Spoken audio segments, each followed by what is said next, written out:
ಬುದ್ಧನ ಬಳಿ ಬಂದು ಬದುಕಿಸಿಕೊಡು ಎಂದು ಪರಿಪರಿಯಾಗಿ ಬೇಡಿಕೊಳ್ಳುತ್ತಾಳೆ. ಆಗ ಗೌತಮಿ ಬುದ್ಧ ಅವಳಿಗೆ ಏನು ಹೇಳುತ್ತಾಳೆ ಎನ್ನುವುದನ್ನು ನಾವು ಈ ದೃಶ್ಯದಲ್ಲಿ ನೋಡೋಣ.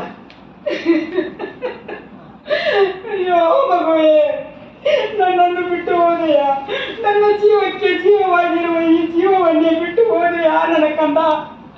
ನಾನು ಆದಿಯಾಗಿ ಬದುಕಲಿ, ನೀನಿಲ್ಲದ ಬದುಕು ನಾನು ಊಹಿಸಿಕೊಳ್ಳಲು ಸಾಧ್ಯವಿಲ್ಲ ಕಂದ, ಸಾಧ್ಯವಿಲ್ಲ. ಒಮ್ಮೆಯಾದರೂ ನನ್ನನ್ನು ಅಮ್ಮ ಎಂದು ಕೂಗಬಾರದೆ ಕಂದ, ನನ್ನನ್ನು ಅಮ್ಮ ಎಂದು ಕೂಗಬಾರದೆ. ಇಲ್ಲ ಇಲ್ಲ, ನನ್ನ ಮಗನನ್ನು ನಾನು ಬದುಕಿಸಿಯೇ ತೀರುತ್ತೇನೆ, ನಾನು ಬದುಕಿಸಿಕೊಂಡೇ ತೀರುತ್ತೇನೆ. ಓಹೋ, ಅಲ್ಲಿ ಬುದ್ಧಂ ಶರಣಂ ಗಚ್ಚಾಮಿ ಎಂಬ ಶಬ್ದ ಕೇಳಿ ಬರುತ್ತದೆ. ಬುದ್ಧನ ಹತ್ತಿರ ಹೋಗಿ ನನ್ನ ಬದುಕನ್ನು, ನನ್ನ ಮಗನನ್ನು ಬದುಕಿಸಿಕೊಳ್ಳುತ್ತೇನೆ, ನಾನು ಬದುಕಿಸಿಕೊಳ್ಳುತ್ತೇನೆ. ಬುದ್ಧಂ ಶರಣಂ ಗಚ್ಚಾಮಿ, ಸಂಘಂ ಶರಣಂ ಗಚ್ಚಾಮಿ. ಭಗವಾನ್ ಬುದ್ಧರಿಗೆ ನೊಂದ ಜೀವಿಯ ಪ್ರಣಾಮಗಳು. ಭಗವಾನ್, ನನ್ನ ಮಗು ಚಿಕ್ಕ ವಯಸ್ಸಿನಲ್ಲಿಯೇ ತೀರಿ ಹೋಗಿದೆ. ನಾನು ಯಾರಿಗಾಗಿ ಬದುಕಲಿ? ನನ್ನ ಮಗುವನ್ನು ಬದುಕಿಸಿಕೊಡು ತಂದೆ, ಬದುಕಿಸಿಕೊಡು. ಏನೋ ಬದುಕಿಸಿಕೊಡುವಿರಾ? ಆದರೆ ಆದರೆ ಏನು ಭಗವಾನ್? ಸಾವಿಲ್ಲದ ಮನೆಯಿಂದ ಒಂದು ಹಿಡಿ ಸಾಸಿವೆ ಕಾಳನ್ನು ತರಬೇಕೆ? ಓ, ಈಗಲೇ ತರುತ್ತೇನೆ ತಂದೆ, ಈಗಲೇ ತರುತ್ತೇನೆ. ಅಮ್ಮ ಅಮ್ಮ, ನನ್ನ ಮಗು ಚಿಕ್ಕ ವಯಸ್ಸಿನಲ್ಲಿಯೇ ತೀರಿ ಹೋಗಿದೆ. ಒಂದು ಹಿಡಿ ಸಾವಿರದ ಮನೆಯಿಂದ ಸಾಸಿವೆ ಕಾಳನ್ನು ತರಲು ಹೇಳಿದ್ದಾರೆ. ಒಂದೇ ಒಂದು ಹಿಡಿ ಸಾಸಿವೆ ಕಾಳನ್ನು ಕೊಡು ತಾಯಿ. ಏನು, ನಿಮ್ಮ ಮನೆಯಲ್ಲಿಯೂ ತಿಂಗಳಿನ ಹಿಂದೆ ಸಾವಾಗಿದೆ? ಅಯ್ಯೋ ದೇವರೇ!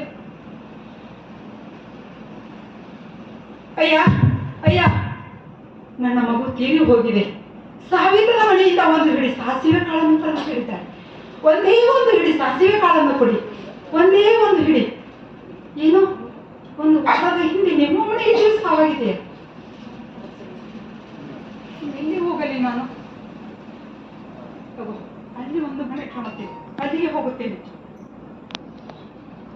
ಅಯ್ಯ ಅಯ್ಯ, ನನ್ನ ಮಗು ಚಿಕ್ಕ ವಯಸ್ಸಿನಲ್ಲಿ ತೀರಿ ಹೋಗಿದೆ. ಸಾವಿರದ ಮನೆಯಿಂದ ಒಂದು ಹಿಡಿ ಸಾಸಿವೆ ಕಾಳನ್ನು ತರಲು ಹೇಳಿದ್ದಾರೆ. ಒಂದೇ ಒಂದು ಹಿಡಿ, ಒಂದೇ ಒಂದು ಹಿಡಿ ಸಾಸಿವೆ ಕಾಳನ್ನು ಕೊಡುತ್ತಂದೆ.